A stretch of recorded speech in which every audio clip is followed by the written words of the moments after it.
Hey nerds, Alex here from Nerds Being Geeks, and today I want to show off some of the Surging Sparks bulk that I bought today. Let's check it out.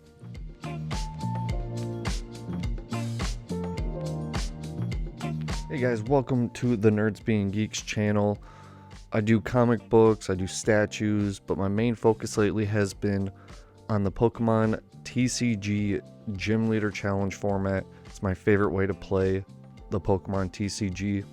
And today I just want to show off some of the cards that I bought bulk from my local card shop. So let's get into it. Got a nice little stack here. Let's start with the Psychic cards. So I got this Yamask.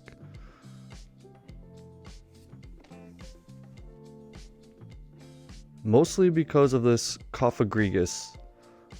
For 1 Psychic Energy, Law of the Underworld, put 6 damage counters on each of the Pokemon that have an ability. This includes yours. It's a really powerful attack. You really have to set up your bench for this attack. But if you play around this and you know you're going to do it, it can be really devastating.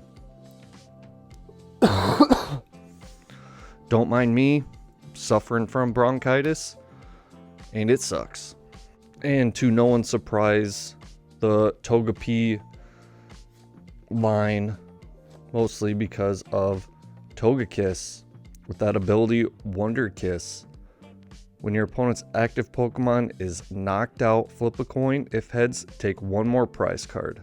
So anytime you can take 2 prizes in GLC is incredible.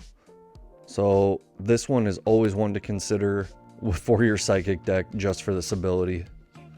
And then I picked up the Lake Trio. As Self, Neurokinesis. This attack does 10 damage for each damage counter on all of your opponent's Pokemon. For 2 energy, I mean, you're doing a Psychic spread deck, this is perfect. Then we got Yuxi, Painful Memories. Put 2 damage counters on each of your opponent's Pokemon. Once again, really good for a Psychic spread. Then Mesprit, you're really going to want to use it for the Guardian Burst for 2 Psychic. If you don't have Yuxi and Aself on your bench, this attack does nothing. But for 2 energy, 160, if you're playing a spread deck, you'll probably... well, maybe not probably, but you might want all 3 of these in that deck. And they are low HP and very easy to recover. All right, moving on to the grass. Picked up an Execute.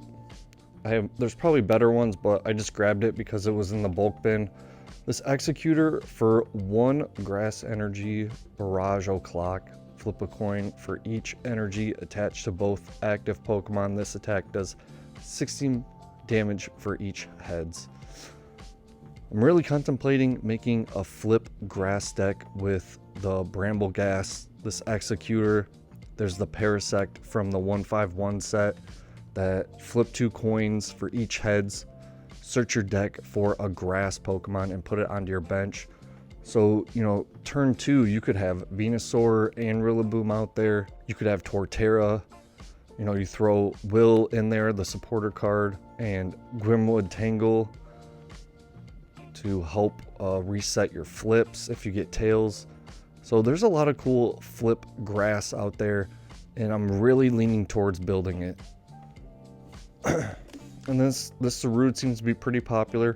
I don't even play the Sarud that's usually in the grass decks, but Jungle Whip, you may put all energy attached to this Pokemon into your hand to have this Pokemon do 80 more damage. So 160 and you remove all the energy, which is pretty good because 120 HP usually will get 1 hit KO'd. So you get to preserve that energy. Moving on to Lightning. I've heard some talk of this Rotom with that Crushing Pulse. Your opponent reveals their hand, discard all item cards and Pokemon tool cards you find there. So that's a real control play right there. I like to keep cards that have a lot of promise or, you know, strategy, keep it in the box. I might want to switch my deck out, and I might want to put this in there. And this Magneton with its overvolt discharge. During your turn, you may attach up to 3 basic energy cards from your discard pile to your lightning Pokemon in any way you like. If you use this ability, this Pokemon is knocked out. Not sure if I will even play this, but it's had a lot of hype. I don't know if it's very good. You know, just to pick it up, it was in the bulk bin, so I'll grab it. Could definitely see some play, but I don't know if I will be putting it in my lightning deck, but I like to have it in case, you know, some of my friends might want to build a lightning deck. And this Tapu Koko with the prize count. If you have more prize cards remaining than your opponent, this attack does 90 more damage. So you can do up to 180 damage if you have more prizes than your opponent. This could be the new Tapu Koko for lightning. That 180 is a big boost to lightning. They usually hit pretty low. They usually don't get one-hit KOs, but this could do the job. Water's pretty slim. I picked up this Titan, mostly because of that solid body ability. This Pokemon takes 30 less damage from attacks. Could make him a big beefy boy. Not sure if I'll switch him out for this Titan I have that does the extra damage for the special energy attached, but always an option I can switch out to. Up next is Dragon. So I have this Eternatus card. Such a cool looking Pokemon. A World Eater attack. Discard a stadium and play. If you can't, this attack does nothing, but it does 230 damage. That clears a lot of stuff out. Take some big knockouts with this. The issue is the double dark energy attachment. That could get a little tricky in Dragon, because there's not a lot of dragons that use dark energy. So to put that energy in there just for this Pokemon, and if you can't find a stadium, it's gonna get tough. And then this Dialga with, you know, the Buster Tail attack is pretty good. It's the same energy needed with that Ultra Necrozma. And then the time manipulation, search your deck for 2 cards, shuffle your deck, and put those 2 cards on top of your deck in any way you want. So both really good moves. A great boost for Dragon. Up next is Metal. This Duraludon, I'm not a fan of the art, but 130 for 3 energy could be good in a pinch. I can't remember which one I have in my Metal deck. I'm not big on this card with the deleting slash, but it's possible. It could work. 2 energy attacker. You know, it was in the bulk bin, so I grabbed it. And the Registeel with Raging Hammer, this attack does 10 more damage for each damage counter on this Pokemon. You know, if you start this, it might not be too bad because you already got the 60 base. So, you know, if it takes a hit or two from a smaller attacking Pokemon, you could do some decent damage output. Put a cape on it and just make his HP bigger. I could see someone making that work. All right, next up is Fire. I feel like Fire got a great boost from this set. This Charcadet, it has 80 HP, which I'm not a big fan of, so I grabbed this one, 70 HP, because it's buddy poppin', searchable, and 1 energy for 20 damage is pretty good. I hate reverse, and I hate the reverse hollows, so I will be looking for just a regular one, but it's a good placeholder for now.